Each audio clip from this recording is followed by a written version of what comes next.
Here I have Mercedes-Benz Vito, and let me show you how to enable Proactivity function. So let me show you how to use AI learning mode, often called suggestions, in the Mercedes. Let's begin. So let me start with the home screen. So let me show you the whole path, the whole step-by-step tutorial how to get access to this Proactivity function. So all you need to do is swipe to the left a few times until you see the settings. From the settings, so this car icon, you have to choose the System tab. As you can see right here, this is the System tab. And from the System tab, let's select Voice Assistant.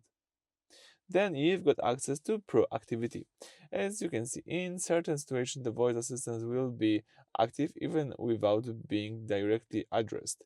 For example, don't forget your phone. This is like the one example that right now Mercedes is giving us. So if you forget your phone in the car, the Mercedes will tell you How may I help you?